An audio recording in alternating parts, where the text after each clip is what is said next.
of East Europe and of China pre the opening up in the 80s and 90s. People used to say in China they used to shuffle around. They all wore gray clothes and just shuffle because there was no light in their eyes. There was no light in their face. You go to China today, they're alive. They're cutting because they got some freedom. And yet, in this country, we continuously choose to abandon freedom for the sake of more statism, more controls. Why? And this is not unique to healthcare, but healthcare is a particularly big chunk of the economy, and a particularly important chunk of the economy. It helps us stay alive. So why is it? And it's interesting to look at the history of government involvement in healthcare in the United States, how it comes about, and what motivates it. What is it that needs get government one way forward? It's not like there's a theory out there that anybody believes that says government runs things that run better. Nobody believes that, not even leftist economists, not even Paul Krugman. And he doesn't argue it. Nobody argues it. Because again, the proof is there. So what do they argue? How did we get Medicare and Medicaid? By the way, these are programs. One provides health care, government funded completely for the elderly, and another one for the poor. Relatively new programs, by the way, from the 1960s.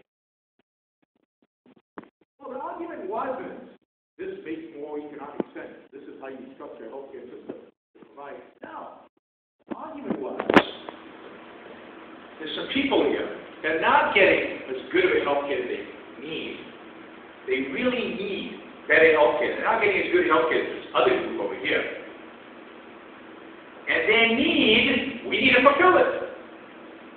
Because they really, really, really need this, and healthcare is really, really important. We all know that. And they need something really, really important. So we give this. And then a few years later, they discover that, so we take care of poor people, we take care of old people. But then there's like parents who are not quite poor enough to get Medicaid, but are not rich enough to give their kids the best health care that they could get, and their kids really, really, really need health care. They really, really need to get those shots, and they really, really need to get. So, here's a group of kids who are sick. Your parents aren't taking care of them. And how can we say no? I mean, who's got the taught to say no to a bunch of kids? So we're not going to socialize healthcare. We're just going to help these kids. So we have a program called SHIP. I can't remember what it stands for, but something children. And it just gives healthcare to those kids who are stuck in the middle between middle class and poverty. Right? They're not quite there, they're not quite there. And they get it. And of course we've expanded this program so much that it covers, a big chunk of the middle class now as well. They really, really needed it. The old people really, really needed it. Again, nobody was dying in the street, but they weren't quite getting as good of a health care as anybody else. And then, we talked about Bush in 2004. There was this whole class of these Medicare patients that had to pay for the medicine out of pocket. They had to actually pay cash. They weren't Medicaid to cover their medication. But they really need their medication. It's really important that they get it. Their health depends on it. They really need it. How can we say no? There's this old grandmother who, the last few cents are going to this medication she has to get, and, the standard of living is going down because she's paying all the money for drugs, and she needs our help, and how can we say no? Because what do we know about other people's needs? What does morality tell us about other people's needs? When other people really need something, what are we supposed to do? We're supposed to provide it to them. That's the right thing to do. That's the noble thing to do. That's the moral thing to do. I mean, how do we view people who turn their back on other people in need? Selfish. Yeah, selfish, but selfish in what sense? Really bad, right? We look down on them. They're horrible people. We don't want to have anything to do with them. Morality, from day one when we are taught, is all about giving stuff up for other people who need it.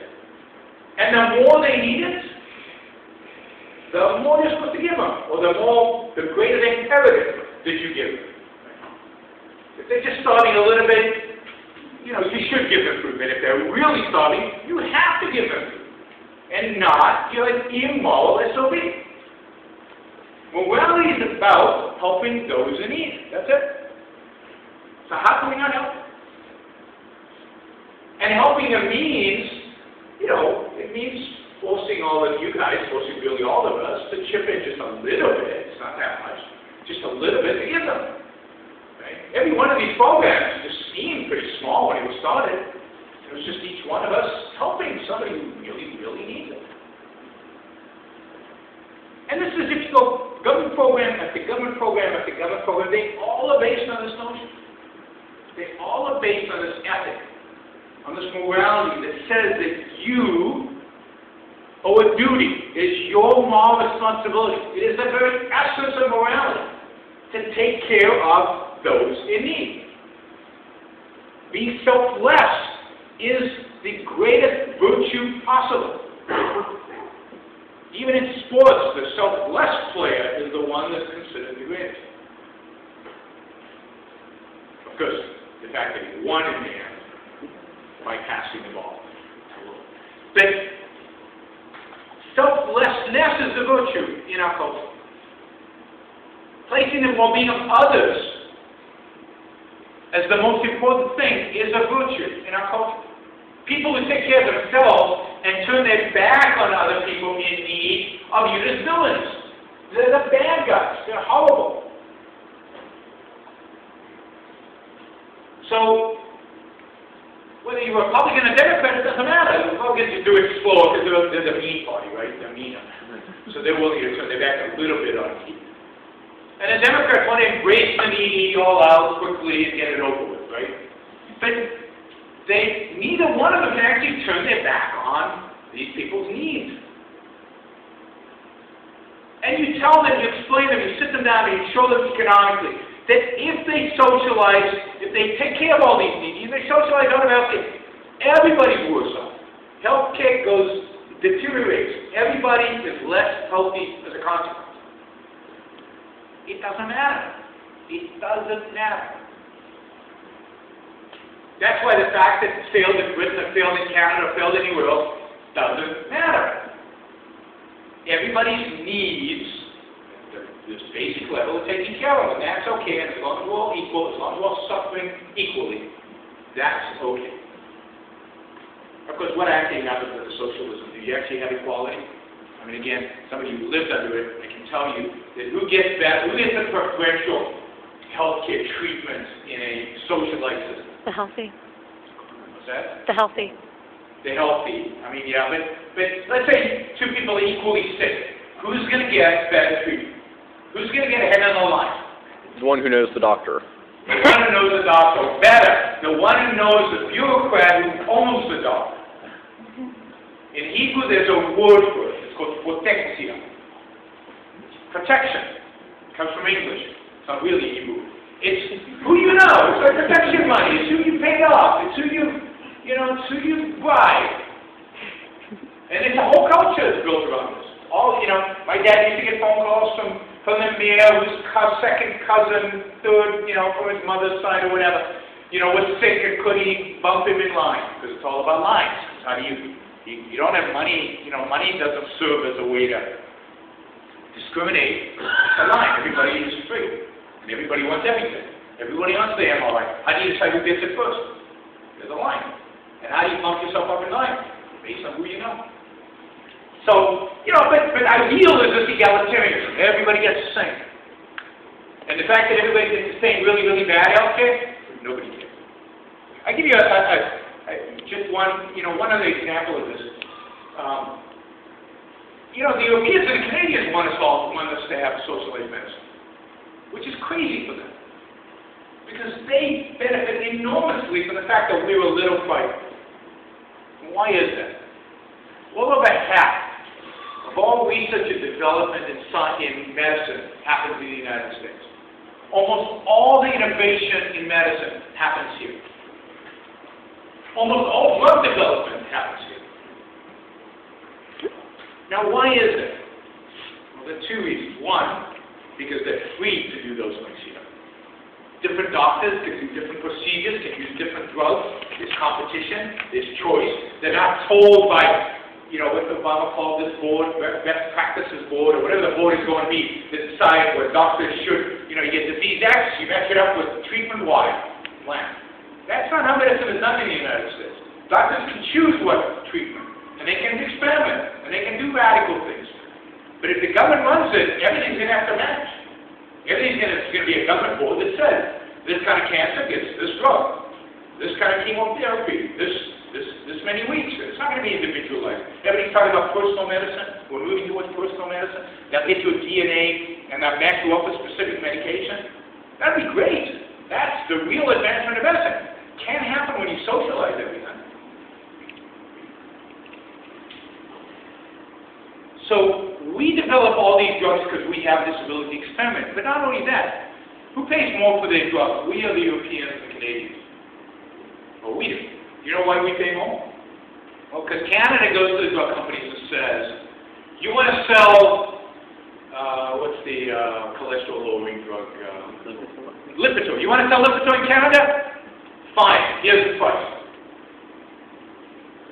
You don't agree to our price, you don't sell it in Canada. So the drug company is willing to take a tiny fraction of a margin on the drug in Canada. But it can't make any money, real money there. It makes just a little bit of money. It can't fund any R&D based on the money it makes in Canada because the Canadian government's driven out the profits to basically almost zero. So how is it going to fund its R&D? And the same thing is happening in Europe, right? Europeans come to it then and say, you want to sell a drug in Europe? This is the profit margin you get. Can't fund the R&D off of the money they get in Europe. So what they have to do in the United States? Jack up our prices, because here they still have some price ability. They jack up our prices so they can fund our R&D. Now who's the criminal here? The drug company or the Canadian government? The drug company is trying to make money so they can develop the next drug. Now, who benefits when they develop the next drug? The Canadians, the Europeans, and we do. Who paid for it?